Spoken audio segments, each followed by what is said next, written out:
So Hold Your Own Babe is something that Marika recently created, right?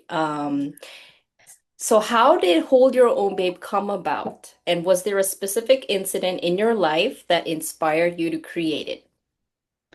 Yeah, first of all, thanks for having me on here, Hyang-Mi. You're so cute, and I just love that you're doing this for your community. But Hold Your Own Babe, it's a product of years of going back and forth, just thinking about what kind of coach I wanted to be. I think I've always been very passionate about helping others and being of service, and I always felt called to empowering women, and talking about love and relationships and respecting yourself and holding your own, whether you're in a relationship or not, is just something that I've always been drawn to. And maybe also because I'm a hopeless romantic, I just love talking about relationships. But I've had my fair share of heartbreak.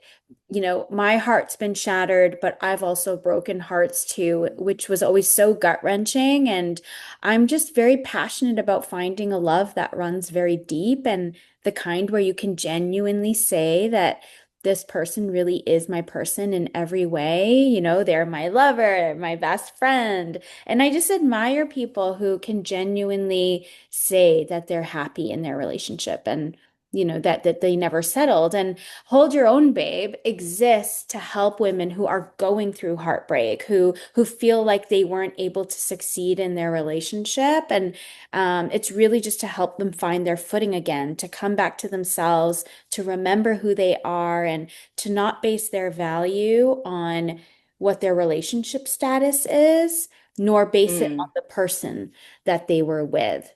Because I think a lot of people forget who they are when they break up from being in a long-term relationship. They forget who they are. They forget their worth, and it's just so important for individuals to remember the value that they bring to the table when they're in a relationship and even when they're not in a relationship.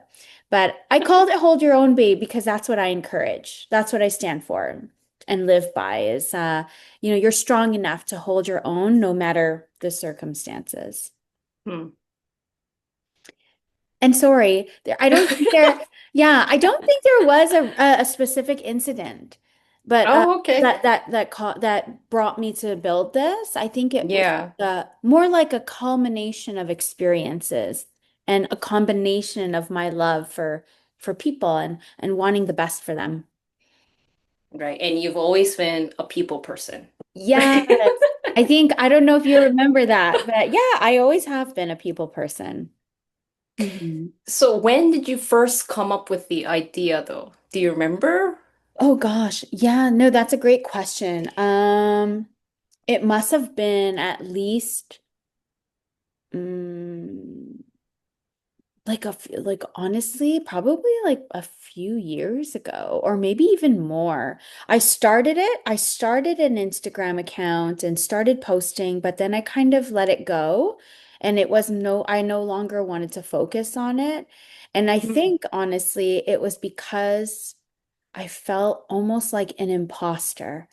I think really, I was out there trying to give advice when I was going through heartbreak, but I really should have used that more to my advantage to help people because mm, I think we all have similar experiences when we go through heartbreak. Like we feel the same kind of experiences.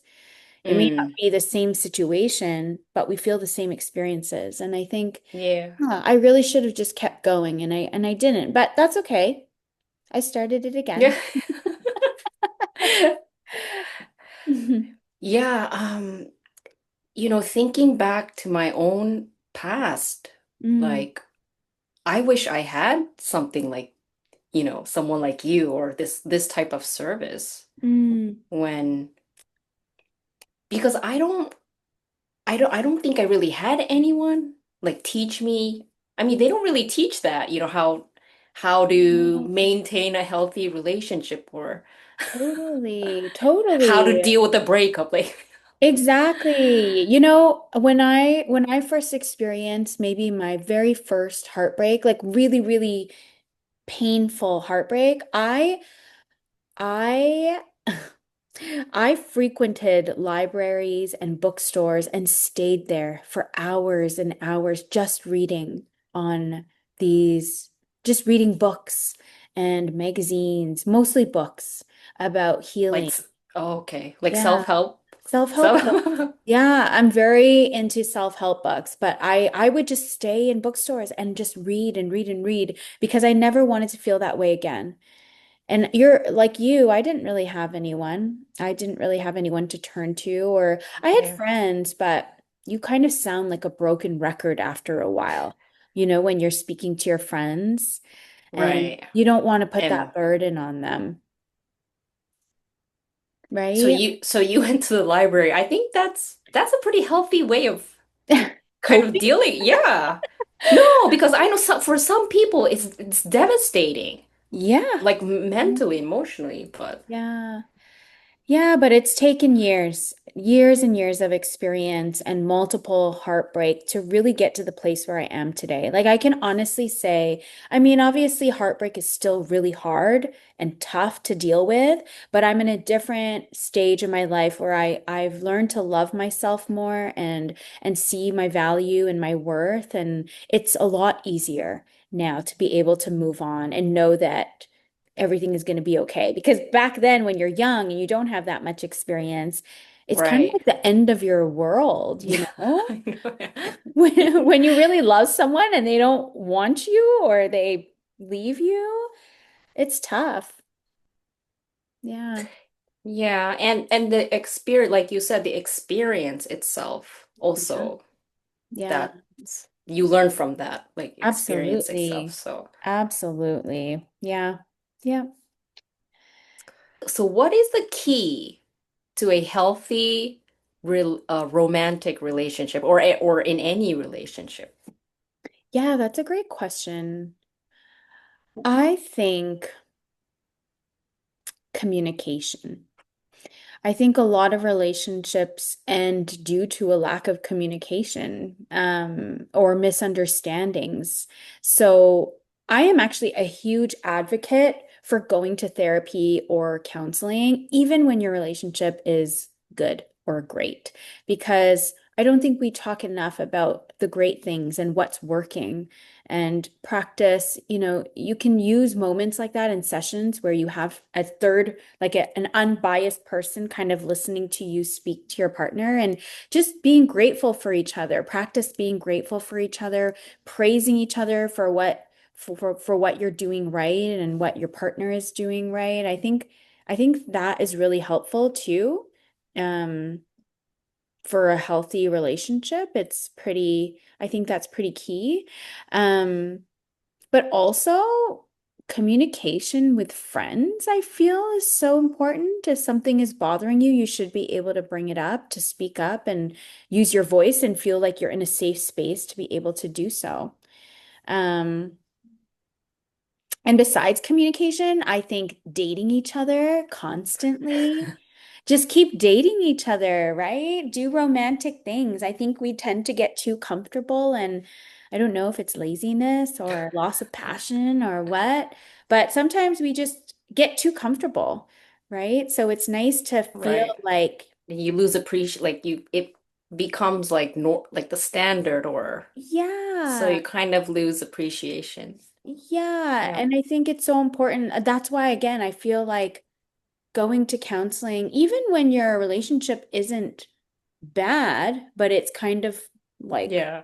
I mean, plateaued or mundane. that's very interesting you say that because I've never heard anyone say that, but I think it's a good idea because it's kind of like going to the doctor for your yearly checkup or Checkup. something, right? You know, Yeah. yes, nothing's wrong, but Yeah. Like a you know, preventative, right? It's yeah. like a So preventative. I Yeah. think So it's good to be proactive totally. and, it's a good way to check in on the other person and just Absolutely. kind of it makes you more aware, I think, of, Yeah. And it's a great yeah. way to just show you care and that you love them. And yeah, I think it's kind of underrated, I feel. to talk about when things are actually going really great. I don't know, maybe people Mm, already do it, but I didn't do it enough. And so I think in my next relationship, I'm gonna really bring that to the table and practice being grateful, more grateful for each other, and even just, I don't know, just talking more about what's working as opposed to what's not working. Because I think we yeah. talk about what's not working more than talk about what is working, right? I don't know. Yeah. Yeah, now that you say that, yeah. Right? I think, and like most people don't go to a therapist until there's a big problem. Problem. Exactly. Like, Yeah, exactly. So I don't know. That's something like communication, I think, is huge. And communication can mean a lot of things to different people. So so the last question is this one is really just for fun. So yeah. if you could go back to the past and meet your 20-year-old self, Mm. what advice, and if you could give her advice, like what would the piece of advice be? Um, I don't know if this is advice or just like a statement, but I would Yeah, tell them, anything, anything. yeah, no, but I would tell 20-year-old me that everything happens for a reason. And oh, I'm getting emotional. Wait. Oh, Yeah, wait. Oh, no, no. I don't know You why, need a but moment? no, that's okay. I think Okay. You can take your time. no, that's okay. And let me just gather my thoughts. Okay. Yeah, like everything happens for a reason, and I think um that like not to worry, because I think when you get to a certain age and you think back to what you wanted at a certain age and you may not have it, but I Mm, think there's nothing wrong with that. I think everyone lives their own life. They're living their own life path. Everyone has their own journey, and I think it's unhealthy to compare. And so I would just tell her to live your life confidently and to do the things that make you happy and to not compare yourself or your journey to other people's journey because no one's journey is going to be identical to yours. So just embrace it, be present, have fun. Um, and be okay with stepping out of your comfort zone. So, yeah. can I ask you why you got so emotional? Did a certain event like come to mind or Yeah, yeah, no, that's a great question. Not a certain event, but I think about my 20-year-old self who was hmm so bushy tail, bright eyes, so excited for the future. And it's not that I'm not excited now, but it's different to what I envisioned myself to be at mm, 40 years old or where I envisioned myself to be at 40 years old. It may not be what I envisioned, but it's not bad at all. And I think um, I was maybe so fixated on having a very specific kind of future, married with kids and all of this stuff. And I'm not married. I don't have kids and I'm 40 years old and I can easily be like, oh my God, my life is over. But no, I actually feel very empowered and excited for what's to come. I'm also, just more aware of myself and um, happy in a different way, I think. Yeah, I'm experiencing happiness in a very different way. experiencing happiness in a different way? Mm, Yeah. Yeah, I like that. I don't know if that makes sense. No, no, no. That's yeah, it Yeah. makes sense. Yeah, because when Like, you're in your 30s, 20s, 30s, you're still experimenting. I think you're still getting to know who you are as a person. You're partying and meeting right. all these people. But Yeah. I feel like when you hit like late 30s, maybe even in your 40s, um, I think you're so much more comfortable with who you are, and you kind of go about life not really caring as much about what other people think and what other people say. And it's really liberating. It's really liberating. So I think It that's what I is. mean in Yeah. terms of happiness. Right. Yeah. Yeah, in your like when you're younger, 20s and even 30s, there's Mm. pressure, Yeah. societal expectations. Yes. Yes. Mm-hmm. I mean, even thinking back to my own past, I feel like I made choices. There's so many times where I made choices based on what I thought, other people Society. wanted or what society expected me Yeah. to do. So, Yeah. yeah, I mean, we're both 40 now. Yeah. Um, And I we've I known still each feel other like for how long? Sorry. Like, how old were um, we when we knew each other? I think like 15, 6, Oh my 15. gosh. Wow. So That's great. over 20, so 25. Yeah. Oh, this was so Yeah. nice to just Yeah. talk and Yeah, thank you. I'm sorry I made you so emotional. no, no. I think honestly, it's good for me to talk about some of these things out loud because I'm so used to always helping others and talking about other people and their problems and challenges. I rarely Oh, get to talk about, talk about yourself. yeah, yeah. So when it does come up, I'm like, oh, I don't know why that was triggering. I know 20 years old is such a young age. Yeah, Even like in your 30s, I feel like, because now that I'm 40 and looking back, like when you're 21, you feel like, oh, I'm a grown up now. yeah, I'm mature, whatever. yeah. Like I you know. don't know anything. Right? No, you don't. You really don't. Oh my gosh. Yeah. So, but yeah, it's a different kind of happiness that you experience. I think in every decade, you experience like a different kind Mm, of happiness and like contentment. It's exciting. It's still exciting in a different way. yeah. Are you looking forward to the 40s? So now that I am. we turn 40 this year, so Yeah, no, I am. You know what? 40 so far has been really great. It's been really good. I don't know if you can say the same or if you feel the same, but I'm really making the most of it. But I think it's up to us at the end of the day.